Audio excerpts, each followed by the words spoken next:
Apa yang teman-teman lakukan saat ngerasa bosan? Dalam satu hari, berapa kali teman-teman ngecek HP?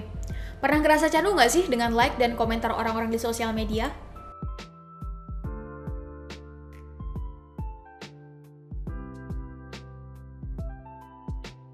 Hai, Assalamualaikum semua. Video Ada Buku kali ini akan mengulas satu buku yang menurut Shirley keren, yaitu Prinsip Hooked karya Nir Eyal. Buku ini ngasih tahu bagaimana cara aplikasi dan perusahaan teknologi yang di zaman sekarang udah ada dalam genggaman kita semua, membentuk kebiasaan kita semua. Bagaimana emosional kita sebagai manusia betul-betul sedang dieksploitasi saat kita berselancar di internet tanpa kita sadari. Bahkan gak jarang kita naruh some initial investment, kita naruh uang kita di sana, dan ini bisa dalam konteks apapun. Nah, siklus ini akhirnya membuat kita candu dan membentuk kebiasaan alam bawah sadar kita lewat aplikasi-aplikasi teknologi ini dengan sangat cepat. Untuk itu, yang penasaran gimana sebetulnya perusahaan teknologi seperti Instagram, Twitter, YouTube, TikTok, email, termasuk aplikasi-aplikasi belanja itu bekerja, pastikan teman-teman nonton video ini sampai habis, karena di video ini kita bakal bahas bagaimana metode hook ini dipakai di nyaris semua aplikasi teknologi di era 4.0 dan 5.0 yang saat ini tengah kita gunakan.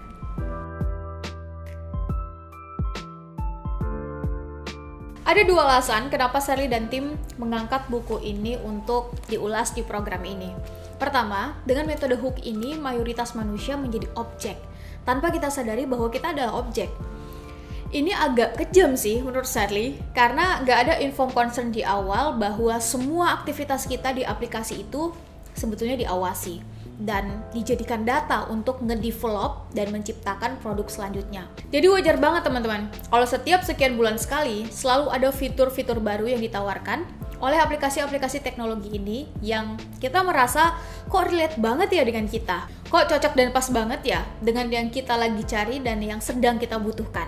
Setelah menonton video ini, please stop berpikir kayak begitu, karena semua aktivitas itu adalah data, dan itu tentu menjadi big data untuk menciptakan algoritma baru, sehingga produk-produk yang muncul di layar teman-teman atau fitur-fitur kekinian yang muncul di aplikasi terkini itu adalah berdasarkan kebiasaan yang sering kita lakukan, yang semua itu dicatat, direkam, dijadikan input untuk product development selanjutnya. Sebelum alasan ini terlalu panjang, saya ingin meng-highlight begini teman-teman. We should control us ourselves.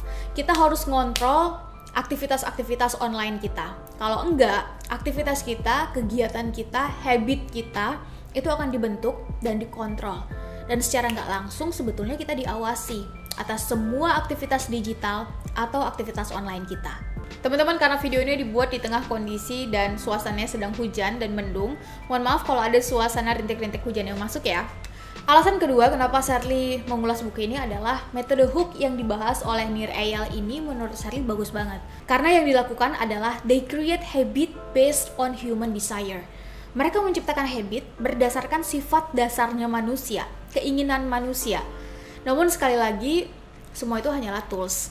Baik buruknya, positif negatifnya akan sangat tergantung pada siapa yang memegang tools ini. Kalau digunakan untuk hal-hal yang baik, kita semua tentu senang. Namun bagaimana kalau sebaliknya?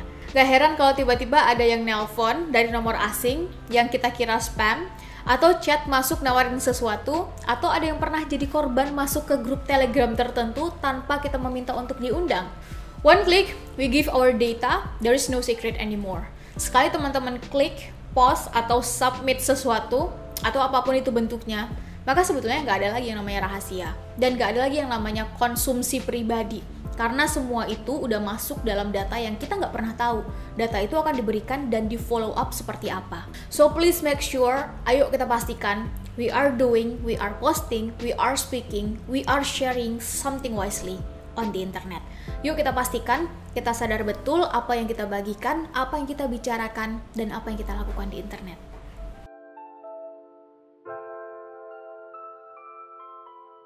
Seri langsung aja ke prinsip hook yang dikupas oleh Nir Eyal dalam bukunya yang kurang lebih setebal 180 halaman ini. Tersedia dalam bahasa Inggris dan bahasa Indonesia, tapi yang ada di tangan Seri adalah yang dalam bahasa Indonesia. Udah cukup lama Seri selesaikan, kurang lebih ketika Seri S1.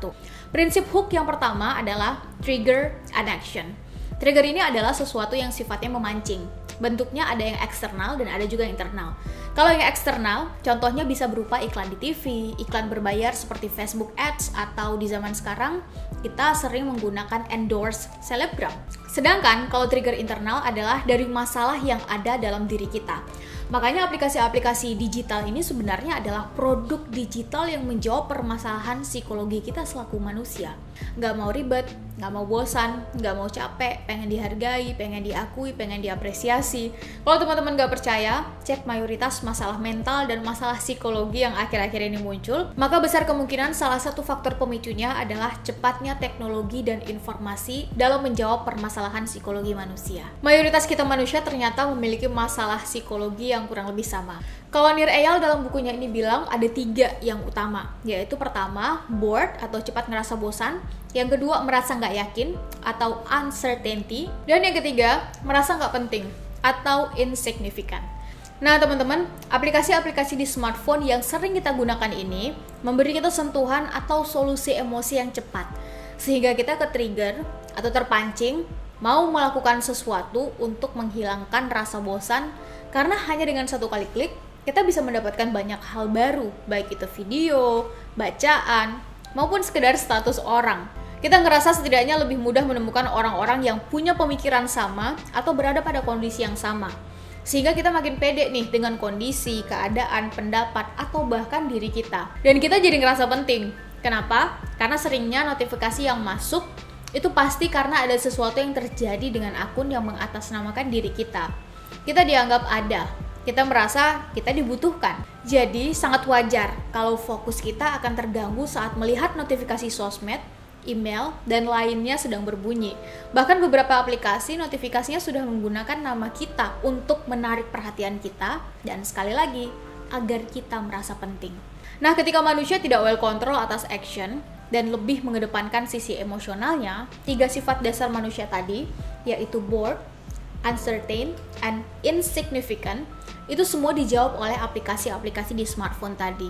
Sehingga wajar banget kalau William Evans, founder media dan Twitter, pernah bilang begini, dasarnya manusia itu memang banyak inginnya dan banyak maunya. Nah, dengan menggunakan alat-alat yang canggih ini, kita bisa mengarahkan semua itu menjadi sesuatu yang kita inginkan. Kita yang dimaksud oleh William Evans adalah mereka yang berada di balik desain aplikasi ini, dan mereka yang memiliki power atasnya.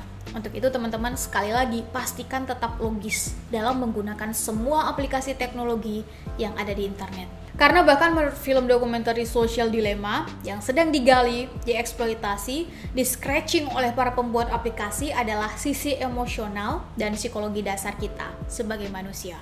Prinsip hook yang kedua adalah variable reward. Nah, trigger, action, dan reward ini adalah pola yang sebetulnya umum banget. Saat kita dapat trigger misalnya, terus kita melakukan sesuatu dan kita pun mendapatkannya, apapun itu. Pertanyaan kritisnya adalah bagaimana aplikasi ini bekerja dalam membentuk kebiasaan kita.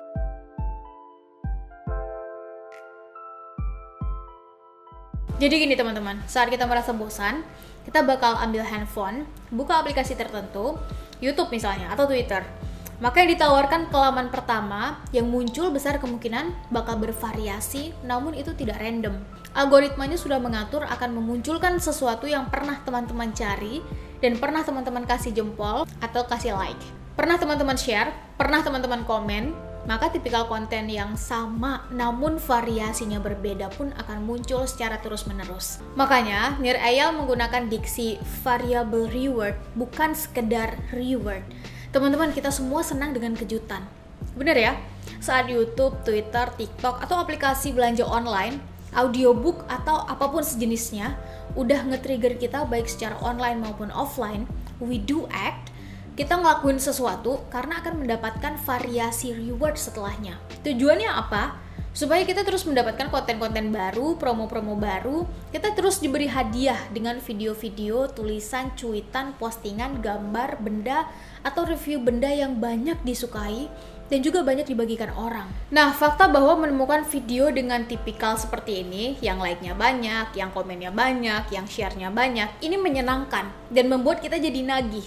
Ini menjadi salah satu variable reward di aplikasi-aplikasi yang sering kita gunakan. Formula yang sama jika teman-teman adalah tipikal promo hunting misalnya, nyari promo tiap bulannya, maka itu juga adalah variable reward yang diberikan oleh aplikasi tersebut. Gunanya apa? Supaya kita balik lagi ke aplikasi tersebut, sehingga membentuk kebiasaan dan demand atau kebutuhan itu pun hadir. Ngomong-ngomong tentang kebiasaan, Sally pengen sharing kebiasaan baik yang udah Sally terapkan ke diri Sally beberapa tahun belakangan ini. And I'm so grateful for it, yaitu menjaga kesehatan kulit dari luar dan dalam. Kalau dari dalam, dengan cara memastikan makanan yang kita makan itu memenuhi nutrisi baik yang dibutuhkan oleh kulit kita. Nah, kalau dari luar, dengan menggunakan serangkaian skincare siang dan malam, baik aktivitas di dalam maupun di luar ruangan. Salah satu produk skincare yang Sally rekomendasikan adalah Scarlett. Rangkaiannya adalah yang pertama, kita pakai dulu facial wash-nya. Setelah pakai facial wash, kemudian dilanjutkan dengan tonernya. Yang paling saya suka dari tonernya si Scarlett ini adalah karena ngasih efek menyegarkan. Selain udah mengandung glutathione, vitamin C, dan niacinamide yang bagus untuk mencerahkan, dia juga udah mengandung hazel extract, grape water, jeju propolis extract, dan allantoin. Cocok banget dipakai malam hari sebelum teman-teman istirahat. Ketiga, lanjut ke serumnya. Mereka punya dua series, yang Brightly Ever After dan yang Acne. Tinggal disesuaikan dengan kondisi kulit teman-teman aja. Dan yang keempat, aplikasikan day atau night creamnya. Teman-teman gak perlu khawatir, karena semua produk Scarlett udah ber-BPOM, sertifikat halal MUI, bebas merkuri dan hidroquinone, dan yang paling menarik, free tested animal. Jadi aman untuk teman-teman yang vegan. Dan prinsip hook yang ketiga adalah investment. Harus ada investment yang dilakukan oleh konsumen. Dan kita semua adalah konsumen, termasuk Sally. Tujuannya adalah agar ada rasa memiliki secara nggak langsung, dan ini tentu akan memberikan nilai tambah bagi brand tersebut di pikiran kita sebagai konsumen. Awalnya adalah rasa memiliki dengan small initial investment. Namun karena tindakan dan sifat dasar kita manusia memang memiliki keinginan untuk konsisten dan mengambil tindakan yang mirip dengan tindakan kita sebelumnya, maka nanti saat invest atau naruh modal dengan jumlah yang lebih besar lagi, kita juga udah ngerasa biasa. Atau transaksi pertama mungkin akan terasa aneh, namun transaksi-transaksi selanjutnya dengan nominal yang lebih besar akan terasa lebih biasa. Nah, pengulangan atau repetition ini yang dikejar. Kalau itu adalah produk, berarti repeat order. Kalau itu jasa, berarti mengulang kembali menggunakan jasa mereka. Yang untung banyak adalah mereka yang menciptakan ekosistemnya. Ekosistem di mana ada yang jual, ada juga yang beli. Ekosistem di mana ada yang membuat video, ada yang menonton. Ekosistem di mana ada yang menulis, ada pula yang membaca. Ekosistem di mana ada yang membuat konten, ada yang memposting, dan ada yang like, komen, juga share. Terus keuntungan si pembuat aplikasi di mana? Pertama dan yang paling penting adalah data, dan yang kedua adalah kalau terjadi transaksi harus memotong persentase, maka mereka mendapatkan keuntungan dari sana. Terakhir, sebelum video ini ditutup, saya ingin sampaikan bahwa hook adalah model yang sangat efektif dalam membentuk kebiasaan kita, teman-teman. Khususnya sebagai konsumen, atau bahasa lainnya adalah consumer behavior. Selama kita tahu produk apa yang kita jual dan apa yang konsumen inginkan. Untuk itu, memastikan bahwa produk kita, apapun itu bentuknya, memberikan solusi atas masalah banyak orang atau konsumen secara terus-menerus adalah penting. Hingga akhirnya membentuk kebiasaan untuk menggunakan produk yang kita jual lagi dan lagi. Penting banget memastikan bahwa penggunaan hook model ini dilakukan secara bertanggung jawab. Karena kita punya tanggung jawab moral ketika membentuk kebiasaan baru pada diri orang lain. Kalau teman-teman tertarik dan sudah atau sedang menggunakan metode hook ini untuk membentuk kebiasaan konsumen teman-teman, selalu tanyakan dua hal ini. Pertama, apakah produk yang saya jual akan membuat hidup orang lebih baik? Dan yang kedua, apakah saya akan menggunakan produk ini juga? Jika jawaban pertanyaannya adalah iya, maka kita sudah berada pada jalur yang tepat. Karena produk yang berhasil membuat seseorang jadi terbiasa memakainya adalah ciri-ciri produk yang sukses di pasaran. Nah, itu dia bagaimana cara aplikasi membentuk kebiasaan kita dengan metode hook karya Nir Eyal. Terima kasih sudah menonton video ini sampai habis dan sampai ketemu di video selanjutnya. Assalamualaikum warahmatullahi wabarakatuh.